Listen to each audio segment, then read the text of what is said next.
voted against it, including Congresswoman Ilhan Omar. This comes after a vote to censure her failed earlier this week.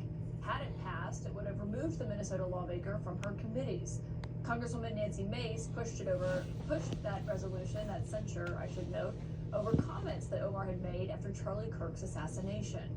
These are just some of the tweets that the South Carolina Republican directed at Omar. We're not even showing you all of them.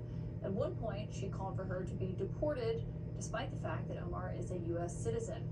Omar responded, calling her crazy, unwell, and saying that she's in need of therapy. My source tonight is Minnesota Democrat Congresswoman Ilhan Omar, and it's great to have you here. I mean, we'll talk about the Nancy Mace of all of this in a moment, but on that resolution that passed today, a lot of your House colleagues, the Democrats, voted yes on this. Why did you vote no?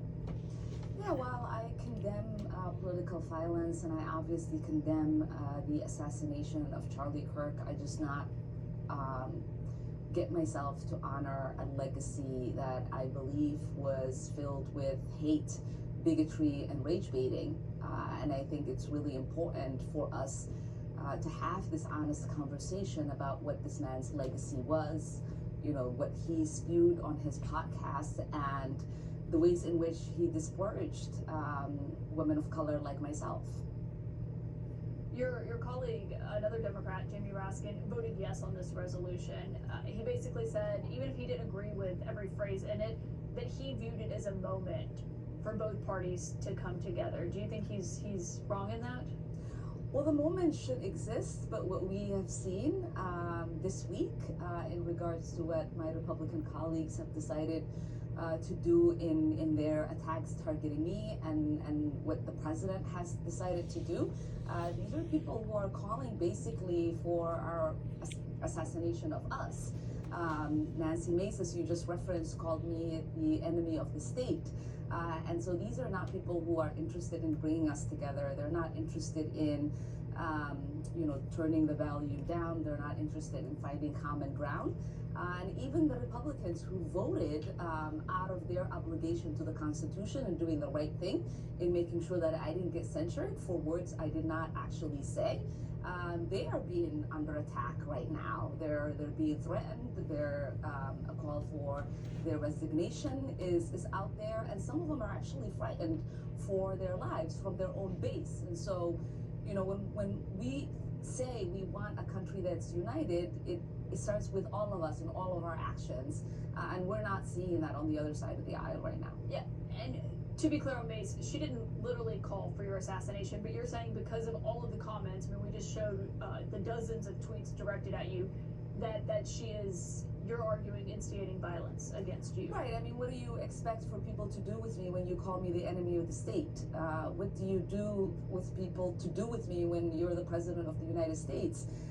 And you say this person here in Congress is in our country to destroy the country. There is no clear way to incite violence against a sitting member of Congress unless you go after them in that kind of way. Nancy Mace also retweeted something Charlie Kirk said, which was that Islam was the sword that was going to slit the throat of Western civilization. As a visibly Muslim member of Congress, how am I supposed to feel safe when words like that are out there and there are deranged people who will take action to protect me from the United States? It's frightening. And I want to be clear, all this started, and what Mace was trying to censure you over and get you removed from your committees was because of comments that you had made in the aftermath of Charlie Kirk's murder. I want everyone to have a chance to listen. Unfortunately, to what you said. it is not. She has not used the comments that I made with Mahdi Hassan in that interview, which those are not the words that she quoted in the resolution. So we have to be clear about that. Yeah, because in what she's accusing you of is smearing Charlie Kirk and said that you implied he was to blame for his own murder. That's what she said in the censure. You're saying you didn't say that. I just want people to be able to listen to you themselves. Let's play those comments. Charlie was someone who was willing to debate and downplay the death of George Floyd in the hands of Minneapolis police. I think he called him a scumbag. Right, have no regard, downplay slavery and what Black people have gone through in this country by saying Juneteenth should never exist. And there are a lot of people who are out there talking about him just wanting to have a civil debate. It's a complete rewriting of history. Yeah, there is nothing more effed up, than to completely pretend that his words and actions have not been recorded and in existence for the last decade or so. And you have people like Nancy Mace who constantly harass people that she finds inferior and wants them not to exist in this country or ever. And you have people like Trump who has incited violence against people like me. And so these people are full of shit, and it's important for us to call them out while we feel anger and sadness and have empathy, which Charlie said it shouldn't exist because that's a newly created word or something. Like, I have empathy for his kids and his wife and what they're going through because I do not want no that. No one should go through that, and we hold ourselves, I hope, to higher standards. When you listen back to that, do you stand by what you said there? Yeah, I do believe it is important for us to hold a mirror. There are so many people that are pretending the words that Charlie said don't exist. The way he made black women feel when he said we didn't have brain processing power to thought processing power to get ourselves into college and to be taken seriously as professionals. Or as a black person, if you were a pilot and he walked on that plane, he'd be scared. These are actual words that this man has said. And I can't even begin. We will be here all day if I told you all of the things he has said about Muslims and immigrants and the trans community. He had hate for so many people, and he mocked the death of George Floyd.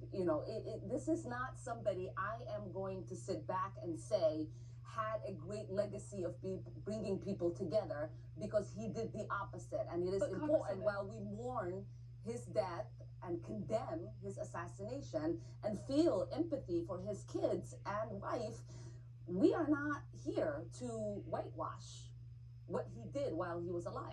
And no one is saying that you have to whitewash what he did, or that you have to defend what he said or the views that he held. But regardless of those views, do you believe the timing of saying that the day after that he was assassinated, the comments there, do you regret the timing of those comments? Do you think Charlie regretted mocking George Floyd's death as his 7-year-old pled to the world on what happened to her child? I think saying what Charlie did and who he was has nothing to do with his assassination. It has nothing to do with the timing of his assassination. It is a matter of record. I asked because the way former President Obama put it, he also said he thought that Charlie Kirk's ideas and views were wrong. Yes. But he said, and I'm quoting Obama now, we have to extend grace to people during their period of mourning and shock. Does he have a point? Yeah, I extend grace to his wife and kids. I cannot imagine what they are going through. But the reality is that his wife sat by him as he said those things and did not tell him that these are human beings who you are calling garbage, who you are saying they don't have the brain power because they were born in a different skin color. Like, I do not understand how we are okay as a society with people who say that about our fellow Americans, a fellow human being, and regard them as a hero. I'm sorry, I don't see it. No one is saying that you have to agree with him. I don't think it's surprising that his wife agreed with him, obviously, or that they shared similar views. I just think that what people looked at it is, the day after his shocking death, that his views were being litigated in that way. No one's saying you have to lionize him. But we were responding to the people who were lionizing him. I was not going to have a debate on Charlie. We were responding to the people who wanted the debate on Charlie. I put out a tweet right when he was killed that political violence is wrong and that we should work everything within our power to end the gun violence in this country. None of us were interested in litigating his life until his supporters and our House Republican colleagues decided to say he was akin to Martin Luther King, who this man loathed. So you invited us into that debate that you wanted to have, that you said Charlie was always interested in. And so you cannot get upset, you can't be mad if people then hold that mirror and say, but here's really who he was. And we cannot forget, it's one thing to ask us to condemn the violence, but it's another for you to ask us to pretend Charlie wasn't who Charlie was. I'm not sure anyone's asking that. I mean, maybe some That people is what are. that I'm is what certainly- people are I'm certainly asking. not asking that, but That is what people Can I are ask you, asking. People Congresswoman, are because- asking and are getting fired for sharing Charlie's words. Well, and some people were celebrating it. That was part of it. But I haven't seen that. issue, I've just seen people sharing his words. and there was a town hall that you had I'm 6 not days right. ago. You called Kirk a quote hateful man, and you had reposted a video that I'm sure you've seen, you've taken criticism for. It's a video that called him a reprehensible human being and said Kirk was Dr. Frankenstein and his monster shot him through the neck. Why repost that video? Because there were a lot of things in the video that I did agree with. Obviously, we share videos. We don't have to agree with every single word. But I do believe he was a reprehensible, hateful man. Like, that is my view of the words that he has said about every single identity that I belong to. He didn't believe that we should have equal access to anything. He also just didn't even believe I could be smart enough. I could have thoughts that could be equal to a white man. Where are we missing this conversation about who this man was and the things that he said? How do you not find that reprehensible, Caitlin? Well, of Do course you- I don't. do you think I I don't don't subscribe have- to that? But I Do think you the think I argument don't being have made- the brain processing power like you or a white man? Well, of course not. And I know, think it's but- very clear here that But I'm if not somebody sharing said his that, views would and I you don't say that justify that would them. be reprehensible views? I think the argument that was being made. No, but I'm and asking what you. we have heard. What I'm asking you is, would you say Yeah, I that? understand what you're asking me. But you're I understand asking me, what how you're could I asking find me, him reprehensible?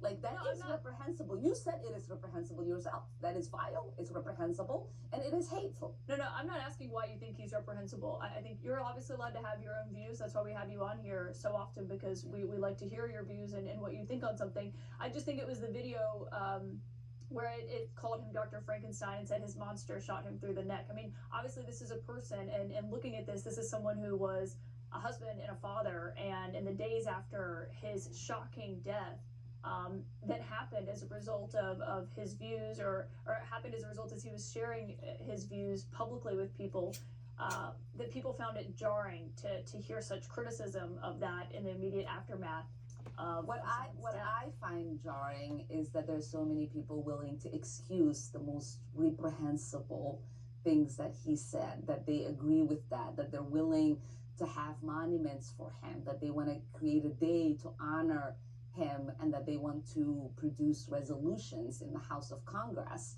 honoring his life and legacy.